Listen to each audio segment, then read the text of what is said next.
With so many options, why choose Arizona State University? For me, the only online option was ASU because of the quality. Their faculty was really involved with their students and care about your personal journey. The dedication to my personal development from my professors, that's been extremely valuable to me. Earn your degree from the nation's most innovative university. Online. That's a degree better. Explore more than 350 plus undergraduate, graduate, and certificate programs at asuonline.asu.edu. Please pardon me. I thank you very much.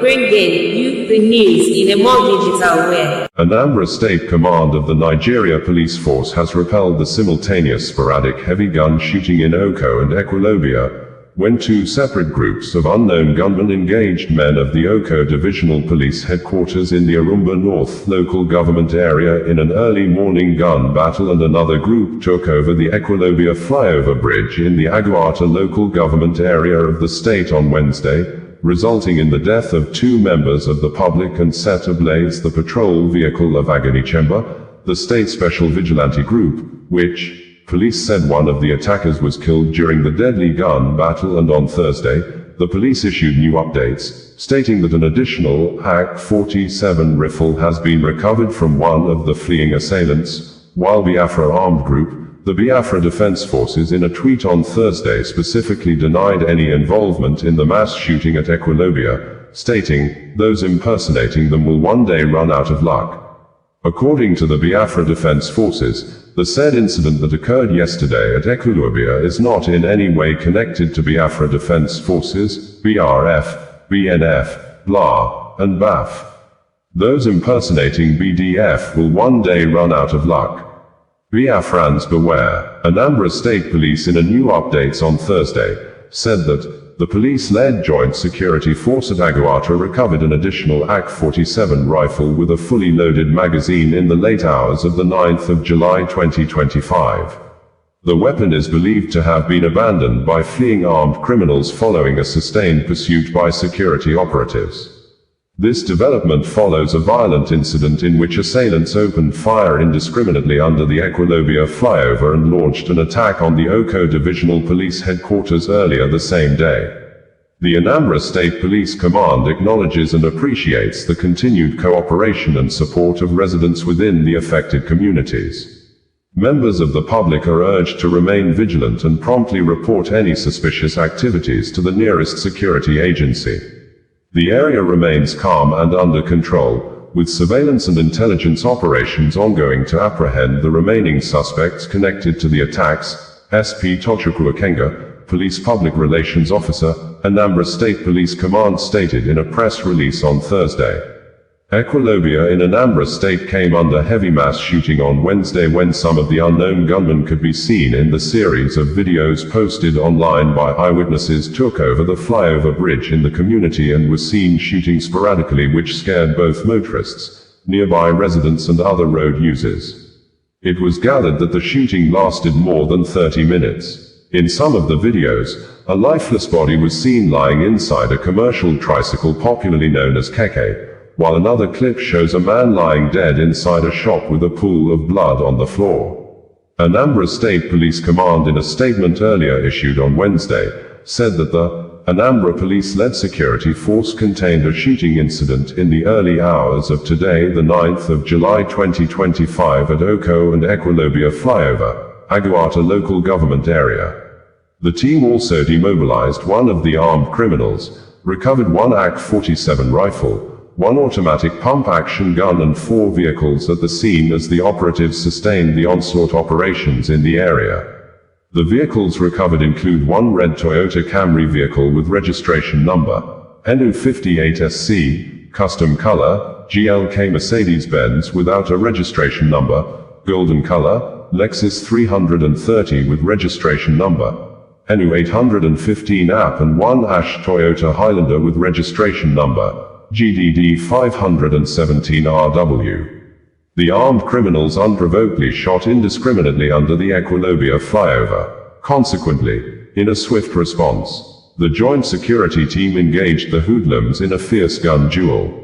Regrettably, the incident recorded the death of 2 unsuspecting members of the public and the burning of a brown Toyota Sienna vehicle allegedly belonging to the Anambra State vigilante group. Meanwhile, the bodies of the deceased have been recovered and deposited in the morgue. In another development, the Oko Divisional Police Headquarters witnessed an attack, but the gallant officers on duty repelled the assault by the armed criminals. No casualties were recorded as the aggressive pursuit by the joint security team of the assailants continues in the area. Given the above, adequate security measures have been put in place at the instance of the Commissioner of Police CP Ikioye Oratugu FWCM NIPS PhD. Residents are hereby urged to remain calm as efforts to ensure their safety continues unabated, SP Tochukwu Akenga had stated in a press release on Wednesday. The local government chairman of Aguata local government also in a statement on Wednesday, said that, in the early hours of today, Wednesday, July 9, 2025, the Anambra State Police-led joint team, forward operating base, domiciled in Aguata local government area and the Agony Chamber Squad, Aguata unit, contained an attack launched by hoodlums in Equilobia, Aguata local government area. The hoodlums who shot sporadically in the air around the Equilobia flyover were fiercely challenged by our men and who in turn demobilized one of the armed criminals, recovered the guns and 4 vehicles. Unfortunately, 2 members of the public recorded fatal gunshot injuries while one of the vehicles of the Agony Chamber Squad was burnt from the impact of gunshots. The ability of our security men to contain the attackers is a testament to the relentless efforts of the Governor Charles Chukwuma Soludo administration to equip the security system of the state, providing them with the capacity to secure Anambra State. On behalf of the good and law-abiding people of Aguata local government ARCA, I express my gratitude to Mr. Governor, Professor Charles Chukwuma Soludo CFR, for his commitment towards a secured Aguata local government area and indeed, Anambra State. Great thanks to our gallant men for the bravery and uncommon patriotism. I urge our people to go about the normal businesses within our communities in Aguata local government area as our security personnel are ever ready at all times. Together, we will build the livable society we envision. Remember, security is our collective responsibility. See something, say something, Chibuza Fobuike, the mayor of Aguata local government area stated. Bringing you the news in a more digital way. Kenya National Human Rights Commission, KNHRC, has confirmed that 31 persons have already been pronounced dead by medical doctors attending to protesters who were attacked on Monday by Kenya's security operatives and armed militias when thousands of Kenya residents came out to stage a mass protest to mark this year's 7th anniversary, an event known as Saba Saba Day that commemorates July 7, 1990, when Kenyans rose up to demand a return to multi-party democracy after years of autocratic rule by then-President Daniel Arap Moi.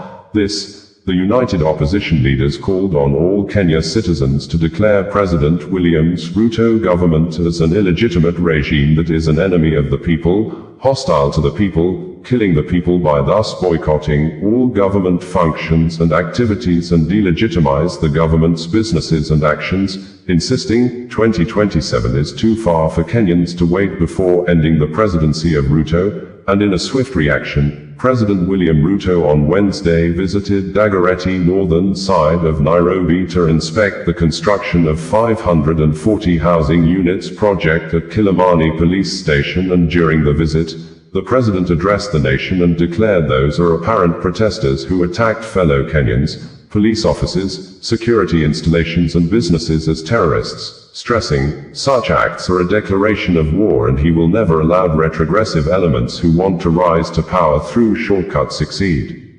Opposition leaders on Tuesday accused the government of deploying unmarked police vehicles to transport armed gangs to perceived opposition strongholds during the protests.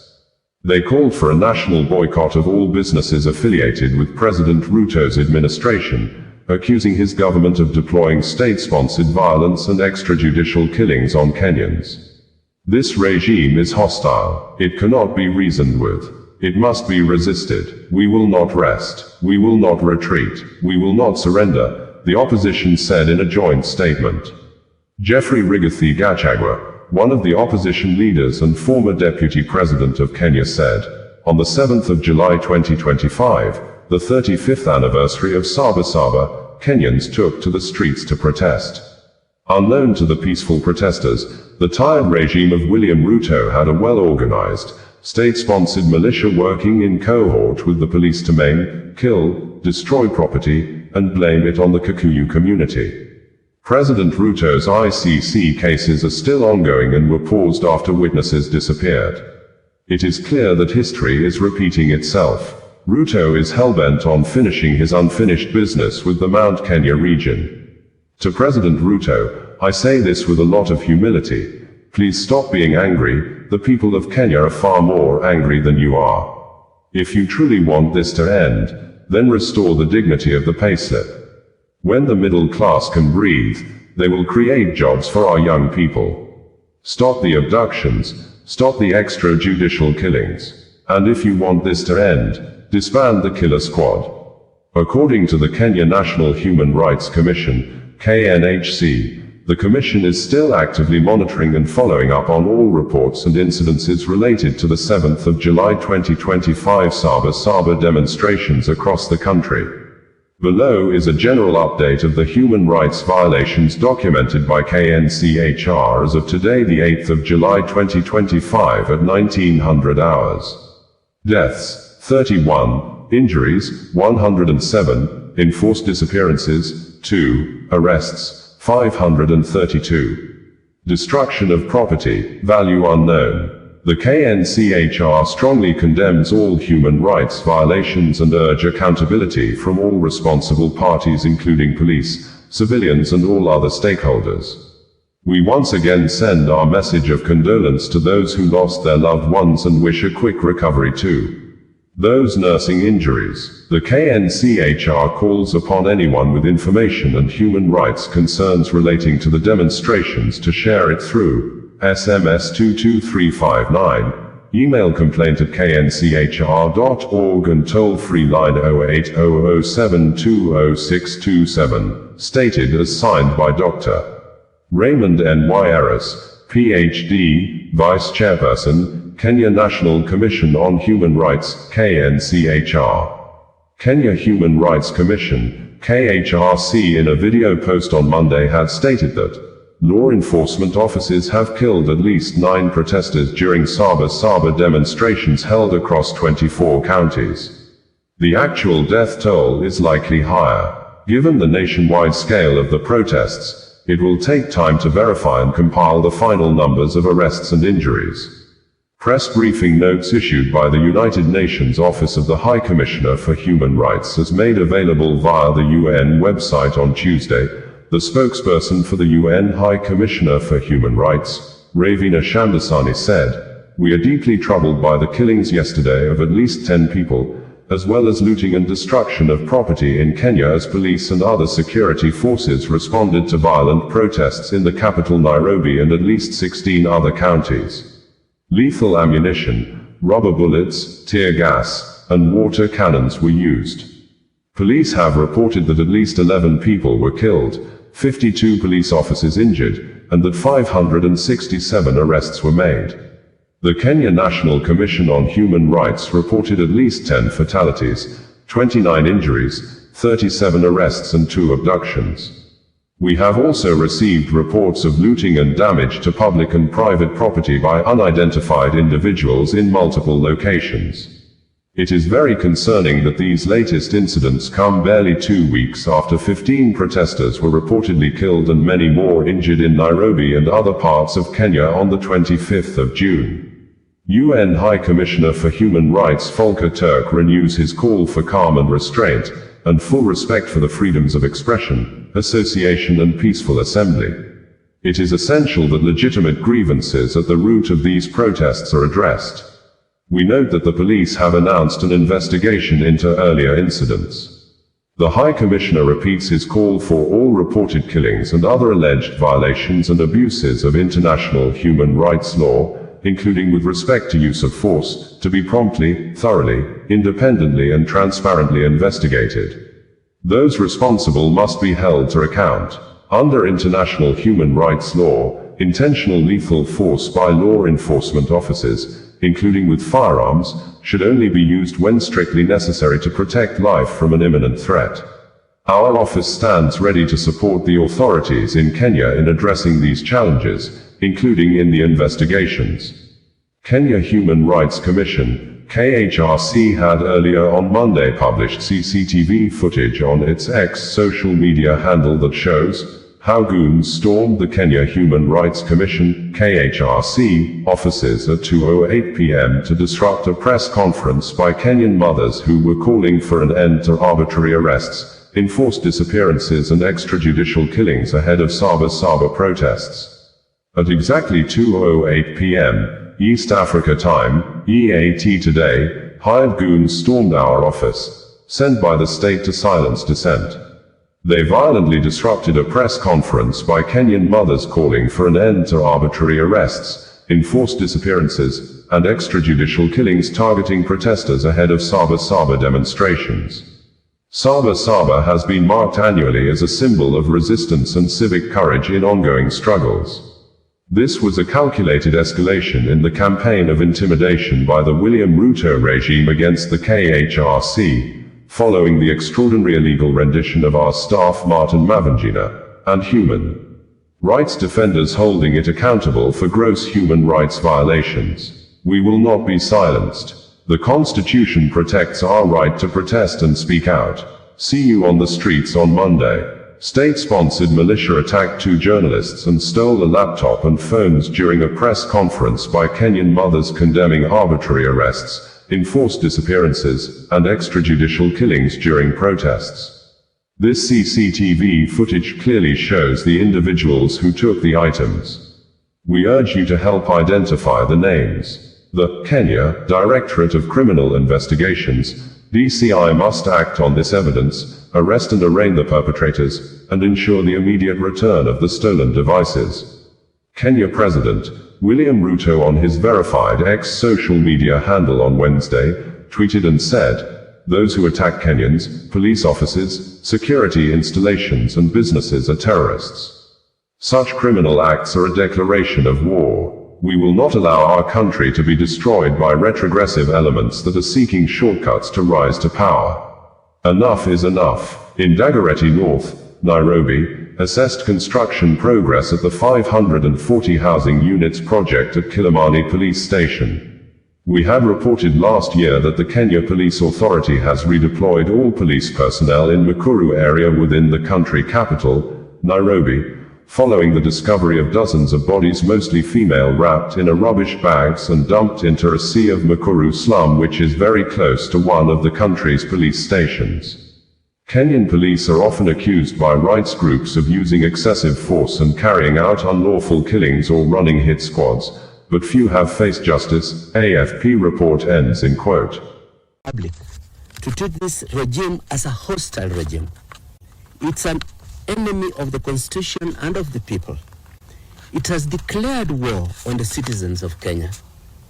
And we, the people, must resist to be dragged into a state of anarchy. Enablers, financiers, and executors of this regime's violence will be held personally liable, both locally and internationally. The day of reckoning is coming. No badge, no title, and no political alliance will shield you from justice. This regime is now hostile. It cannot be reasoned with. It must be resisted. We will not rest. We will not retreat. We will not surrender until every drop of innocent blood is accounted for, until the oppressive weight of this regime is lifted off the shoulders of our people. Mtu yeyote ambaye anaenda kupiga polisi, mtu yeyote anaenda kuvamia police station, that is a declaration of war in the Republic of Kenya.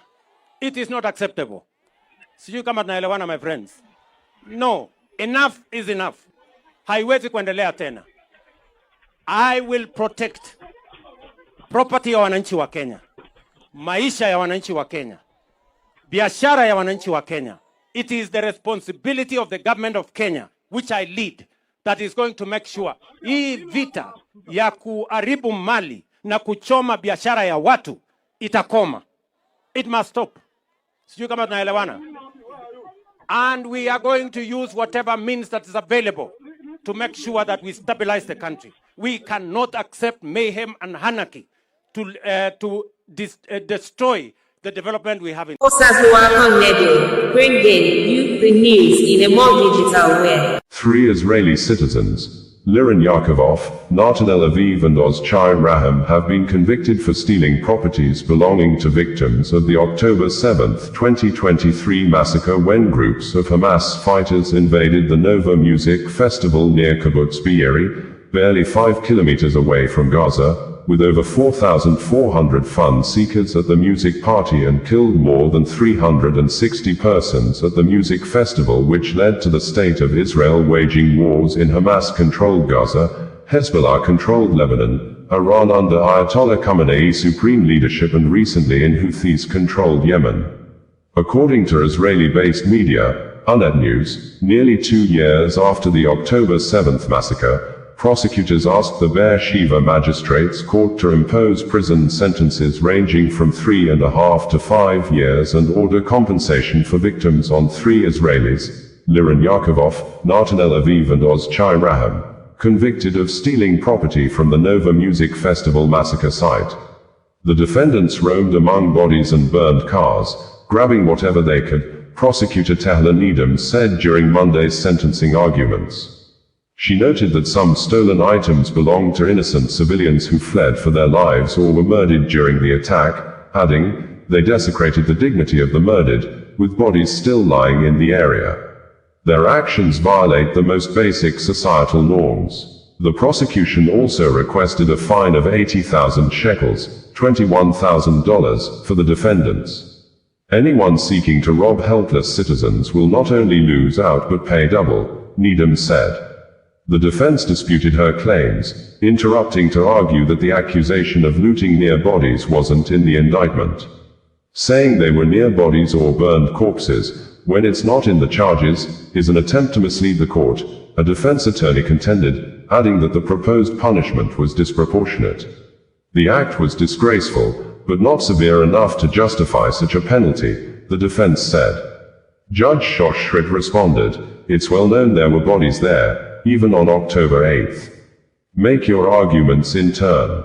She added that the trio's actions were planned, dismissing claims of them being foolish or childish. The verdict is expected by late September.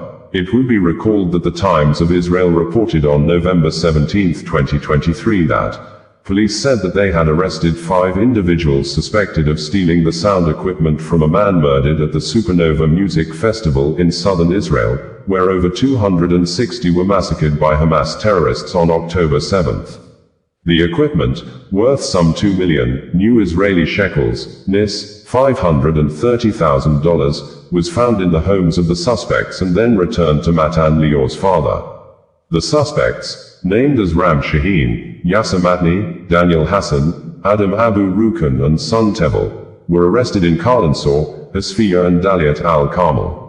They are believed to have arrived at the scene of the massacre near Kibbutz Re'im after the violence died down, taking advantage of the chaos to make away with the expensive equipment that soundman Lior, 35, had brought to the party. Police said that an indictment would be filed against the suspects, along with a request to confiscate equipment worth this $185,000, $50,000, allegedly used by the suspects to carry out the crime. Lior was murdered along with hundreds of revelers as Hamas terrorists stormed the area and mowed down attendees, kidnapping many others into Gaza. Ofer, his father, said that police returned his son's wallet and ID card, which were also stolen, and added that the thieves had personally known his son. It was Matan's whole world, he told the Unet News site, adding that the perpetrators had even showed up for his son's shiva to console the family. They hugged me and said they share in my grief, Ofer continued. I never thought they could do such a thing. It saddens me that they knew him and did what they did.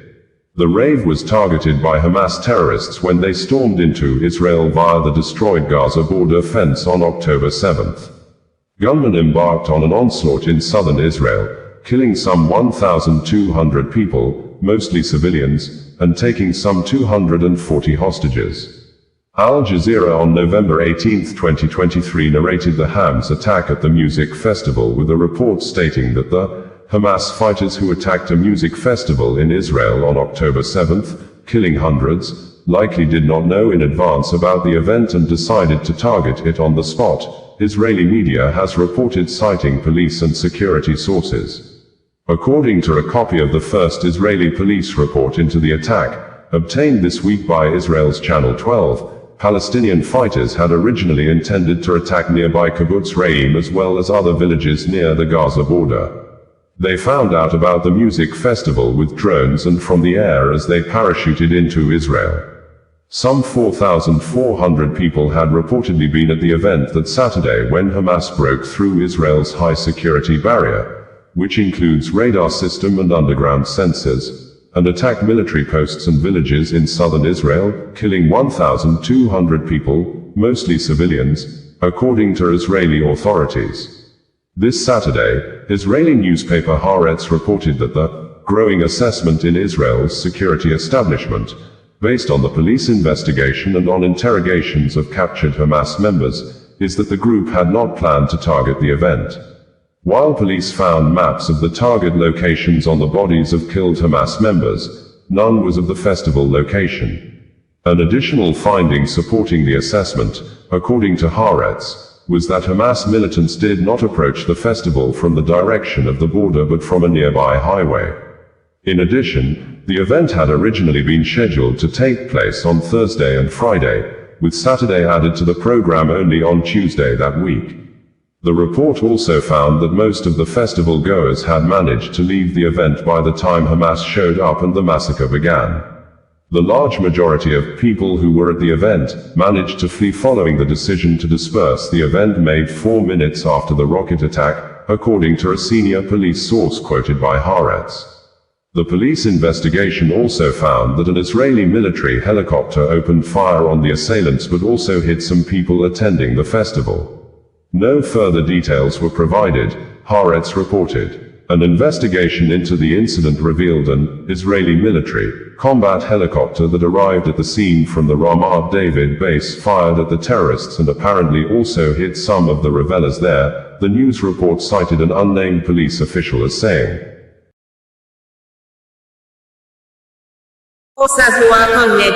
Bringing you the news in a more digital way. Flights at McAllen International Airport on Monday early morning were delayed for several hours as 27-year-old gunman Ryan Louis Mosqueda ambushed and shot at the United States, U.S. Border Police Patrol agents in Texas, injuring 2 police officers and a Border Patrol employee, the suspect was later shot dead at the entrance of the U.S. Border Patrol Federal Building. This occurred less than 48 hours when, on Saturday, a North Texas police officer was ambushed at a DHS facility and shot in the neck by 8 men in body armor. These incidents happened amid nationwide rise in threats to immigration and custom enforcement, ICE personnel and Border Patrol agents over President Donald Trump immigrants' deportation policy. Local media reported that the federal agents returned fire at the suspect, identified as Ryan Louis Mosqueda, who was armed with a rifle and wearing a utility vest. Mosqueda was killed at the scene, McAllen Police Chief Victor Rodriguez said. U.S. Department of Homeland Security in a statement on its X social media handle, stated that, this morning an individual opened fire at the entrance of the United States Border Patrol Sector Annex in McAllen, Texas. Both Border Patrol agents and local police helped neutralize the shooter. 2 officers and a Border Patrol employee were injured, including 1 shot in the knee. All 3 have gone to the hospital. This is an ongoing investigation led by the FBI. While blaming politicians for the continuous attacks on security operatives, the U.S. Homeland Security Department said, this administration is not playing games with the lives and safety of our ICE officers. ICE law enforcement is facing a 700% increase in assaults against them due to rhetoric from politicians like Mayor Bass. Secretary Noem's message is clear: if you lay a hand on a law enforcement officer, you will be prosecuted to the fullest extent of the law. The suspect never made it inside the building but fired many rounds at the building, Rodriguez said. Mosqueda has a Michigan address and arrived in a car with additional weapons and ammunition inside, the police added. McAllen police responded to the scene shortly before 6 a.m., where the shooter attacked the federal building with an assault rifle at about 5:45 a.m., according to local media and residents. Local media added that Ismael Garcia, a 10-year veteran with the McAllen police who responded to the scene, was struck in the knee during the shootout and is in recovery, quoting Chief Rodriguez, who said it during a news conference. 3 officers sustained gunshots injuries from inside the building as bullets shattered the windows, sending shards of glass flying, according to local media. Incidents like these make us realize that we've to always be on guard to keep our community safe, Rodriguez said, adding that the officers and a Border Patrol employee who were injured, including the officer who was shot in the knee, are expected to recover.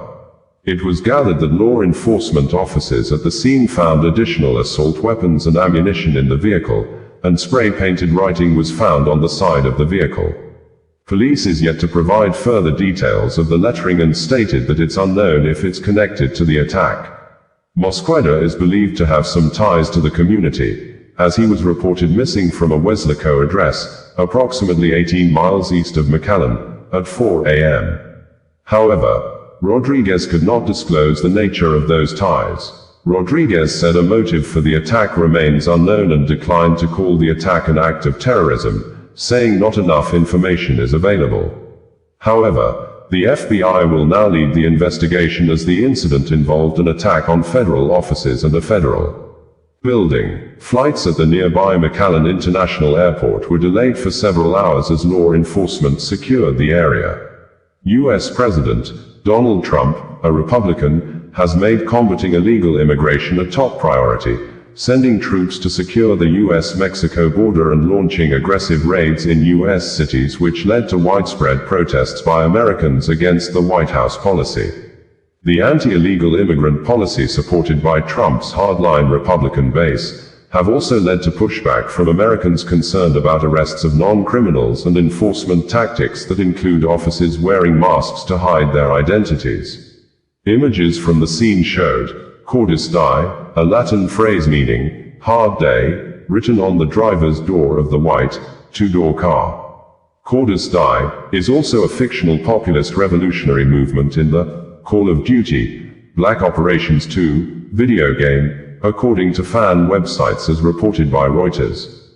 Reuters also reported that Mosqueda's father was stopped for a traffic infraction at 3:48 a.m. in Weslaco and told police he was searching for his son, according to a report by local Telemundo station T40, citing Weslaco police.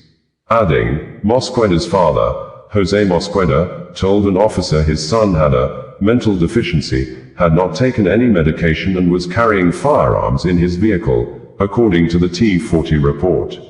Police identified the license plate of Ryan Mosqueda's vehicle and alerted authorities, the report said. Weslaco police did not respond to a request for comment and it was not immediately possible to contact Jose Mosqueda.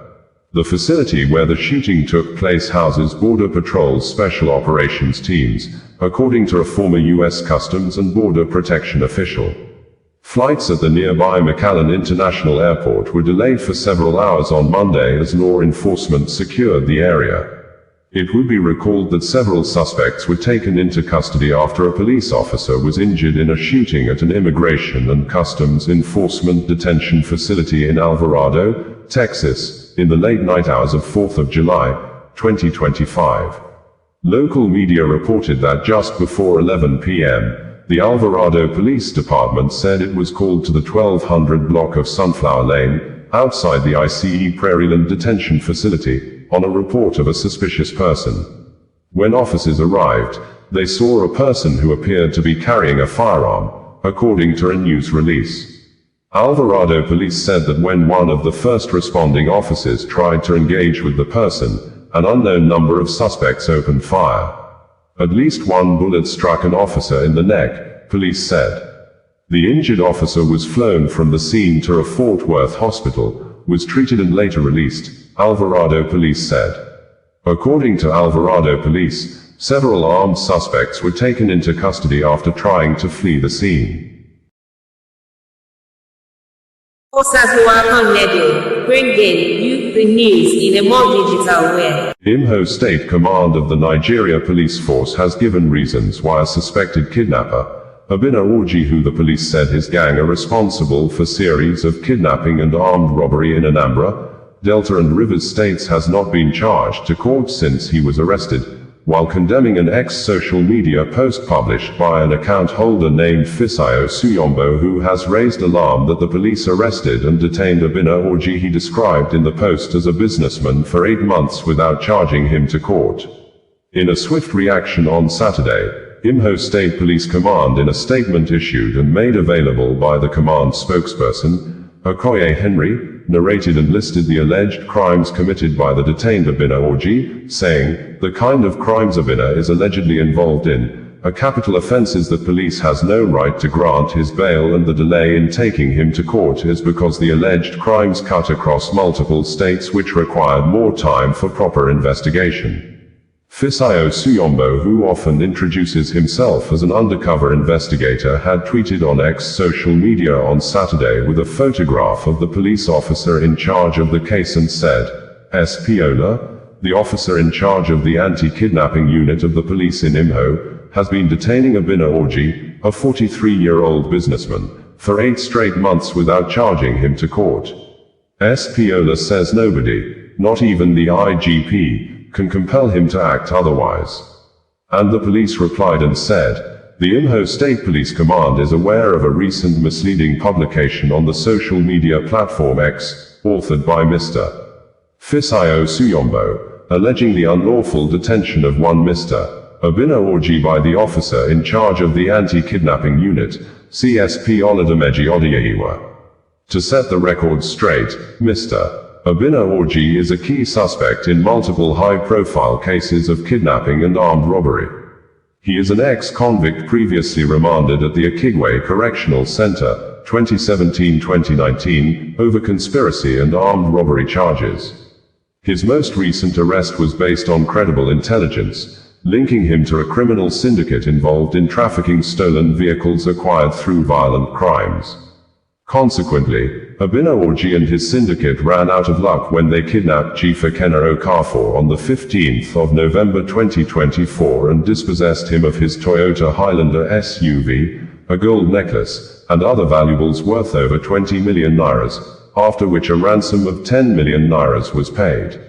Swift tactical operations by the anti-kidnapping unit led to the arrest of 2 suspects, Chidozie Chukwu and Uchenna Chukwu, whose confessions subsequently led to the arrest of Obinna Orji, identified as a key figure in the kidnapping operation. During interrogation, Mr. Orji voluntarily confessed to receiving and selling vehicles obtained through armed robbery and kidnapping. His confessional statements significantly advanced ongoing investigations and led to the recovery of several stolen vehicles across Imho, Anambra, Delta, and Rivers states. These include a black Toyota Highlander, another Toyota Highlander with a Bonyi registration, a black Range Rover Sport, 4 minibuses, and a Toyota Camry Spider model. Further investigations led to the arrest of 9 other syndicate members and the recovery of an AK-47 rifle, 2 pump-action guns, over 40 rounds of ammunition, and other incriminating items, confirming the group's involvement in organized violent crime. While it is true that Mr. Orji has been in custody for a period, we wish to clarify that he has not been held for up to 8 months as alleged. His detention is related to capital offenses for which bail cannot be granted by the police.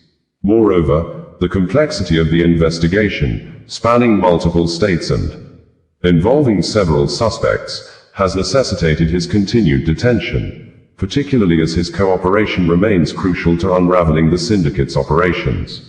He will be arraigned in court at the earliest possible time.